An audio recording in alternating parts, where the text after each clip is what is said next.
कड़े शब्दों में इसे हम सोशल प्रेशर कह सकते हैं और लहजा नरम करने पर हम इसे सोशल एक्सपेक्टेशंस का नाम दे सकते हैं। हम क्या खाते हैं, कैसे कपड़े पहनते हैं, क्या बिहेव करते हैं और यहाँ तक कि क्या करियर चूज़ करते हैं, ये सारा उस फोर्स के द्वारा इन्फ्लुएंस्ड होता है जिसे हम सामाजिक दबाव या फिर समाज की उम्मीदों के नाम से जानते हैं। ये हमारी लाइफ को पॉजिटिवली और नेगेटिवली कैसे इन्फ्लुएंस करता है, आइए जानते हैं। Stay tuned. हेलो ऑल, आज हम उस फोर्स की बात करते हैं जो हमें शेप करता है, हमें इन्फ्लुएंस करता है। हमारी लाइफ के ज़्यादातर डिसीजंस हमारे आसपास के इन्वायरमेंट से इन्फ्लुएंस होते हैं, जिसे हम सोसाइटी के नाम पे जानते हैं। सबसे पहले 5 सेकंड के लिए आप अपनी आंखें बंद करें और किसी के साथ अपनी पहली मेमोरी को याद करने की चेष्टा करें। चांसेस हैं आप अपनी मेमोरी में किसी को कहता हुआ सुनेंगे या देखेंगे। ये सही है, वो गलत है। ऐसा सब करते हैं, वैसा कोई नहीं करता। ये अच्छा है, वो बुरा है। ये करना चाहिए, वो नहीं करना चाहिए। हम एक कोरे कागज़ की तरह इस दुनिया में आते हैं, लेकिन इस कागज़ पर पहला और बहुत बड़ा रंग हमारे आसपास का एनवायरनमेंट भरता है, जिसे हम सोसाइटी के नाम पर जानते हैं। सोशल प्रेशर हमारी लाइफ में बहुत इन्फ्लुएंसेस डालता है और ये 2 तरीके से इन्फ्लुएंस हम फील करते हैं अपनी लाइफ में। मैक्रो लेवल की अगर हम बात करें, हम किस जगह से आते हैं, वहाँ का वातावरण क्या है, हमारी क्या कास्ट है, वहाँ के क्या नियम और कानून हैं, ये हमारी लाइफ को इन्फ्लुएंस करते हैं। और माइक्रो लेवल की अगर हम बात करें तो हमारे करीबी जो लोग हैं, हमारे एकदम आसपास का जो वातावरण है, हमारी आर्थिक परिस्थितियाँ, ये सारे के सारे हमारे लिए बहुत बड़े इन्फ्लुएंसिंग फैक्टर बनते हैं। हमें किस तरह का खाना पसंद आता है जो हम बचपन से खाकर बड़े हुए हैं, हम किस तरह के स्कूल्स में जाते हैं, ये डिसाइड करती है हमारी आर्थिक परिस्थिति।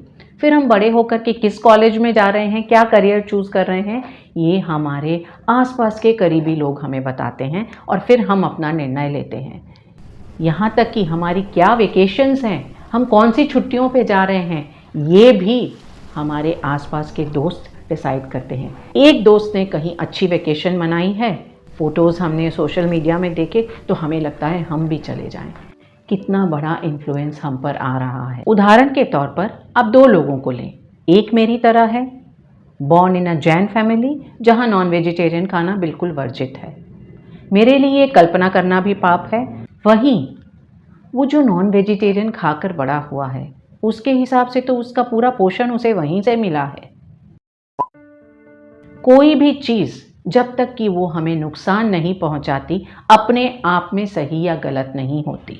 हम उसको किस नज़रिए से देखते हैं, कैसे समझते हैं, कैसे अपनी लाइफ में अप्लाई करते हैं, ये डिसाइड करता है कि वो सही है या गलत है। ये इन्फ्लुएंस सिर्फ नेगेटिव या सिर्फ पॉजिटिव नहीं है, ये हमारी लाइफ पर बहुत प्रभाव डालता है। कैसे, ये जानने से पहले हम एक एक्सपेरिमेंट के बारे में जानते हैं। सोलोमन एच ने एक एक्सपेरिमेंट किया था, कन्फर्मिटी एक्सपेरिमेंट। ये काफ़ी विवादों में भी घिरा, लेकिन आज तक ये सोशल बिहेवियर के ऊपर एक बहुत बड़ा माइलस्टोन माना जाता है।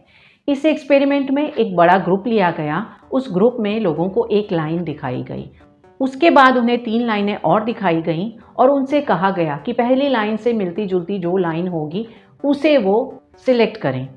यहाँ पर एक ट्विस्ट, इस ग्रुप में काफ़ी सारे एक्टर्स थे जिनसे ये कह दिया गया था कि उन्हें गलत आंसर देने हैं और वो गलत आंसर बहुत ऑब्वियस होने चाहिए, आंखों के सामने होने चाहिए। असल पार्टिसिपेंट्स से क्वेश्चंस बाद में किए गए। पहले एक्टर्स ने आंसर दे दिए, इसके बाद जब पार्टिसिपेंट्स से पूछा गया, उनके सामने 2 रास्ते थे, चाहे तो वो खिलाफ हो लें चाहे साथ हो लें, और 75% लोगों ने साथ होने का निर्णय लिया। कन्फर्मिटी एक्सपेरिमेंट में कुछ चीज़ें ऑब्जर्व की गई। लोग ज़्यादातर खिलाफ जाना नहीं चाहते, कुछ गलत भी नज़र आ रहा है, लेकिन काफ़ी सारे लोग वो कर रहे हैं तो वो उनको फॉलो करेंगे। ग्रुप का साइज मैटर करता है। एक व्यक्ति साहस करके खिलाफ चला जाता है तो बहुत सारे लोग खिलाफ जाने की हिम्मत करते हैं। जो ज़्यादा कॉन्फिडेंट है, जिनका सेल्फ एस्टीम ज़्यादा अच्छा है, वो खिलाफ जाने की हिम्मत रखते हैं। ये चारों चीज़ें कन्फर्मिटी एक्सपेरिमेंट में देखी गई। लेकिन हम सब कन्फर्म क्यों करते हैं? वो क्यों करते हैं जो सब कर रहे हैं? क्योंकि हम एक यूनिट के छोटे छोटे पार्ट्स हैं। सोसाइटी हम जैसी कई यूनिट से बनी हुई है और यहाँ पर कोई भी अलग नहीं नज़र आना चाहता। सब एक जैसे नज़र आना चाहते हैं ताकि मिले जुले रह सकें। चाहे हमें डाउट हो रहा हो, चाहे हम श्योर नहीं हैं, जब हम और लोगों के साथ हो लेते हैं तो हमें एक मानसिक संतुष्टि मिलती है। हमें लगता है हम ग्रुप का पार्ट हैं और हमें सिक्योरिटी, फीलिंग ऑफ बिलोंगिंग मिलती है। हमें ये डर भी लगा रहता है कि कहीं अगर हम कुछ अलग करें तो लोग हमारा मजाक तो नहीं उड़ाएंगे, लोग हमें अलग तो ना कर देंगे। और इसलिए हम अपनी लाइफ में काफ़ी सारे डिसीजंस ऐसे लेते हैं जो हमारी वैल्यूज़ के साथ नहीं मिलते, जो हमारी पसंद के साथ नहीं मिलते, जो हम करना नहीं चाहते, शायद हमारी खूबी भी नहीं है वहाँ पर, लेकिन हम ले लेते हैं।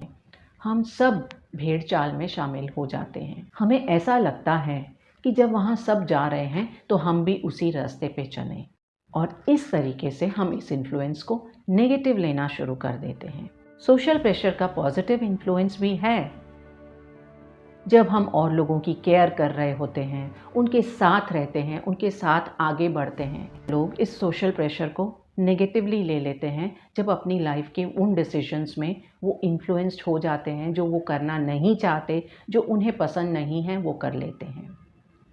कितने लोग ऐसे होंगे जिनके करियर्स इस चीज़ से डिसाइडेड नहीं हुए कि उनकी क्या खासियत है, वो किस चीज़ में अच्छे हैं, बल्कि इस चीज़ से डिसाइडेड हुए हैं कि कौन सा करियर अच्छा माना जाता है, कहाँ पे ज़्यादा रिवॉर्ड्स हैं, किस करियर में ज़्यादा नाम है।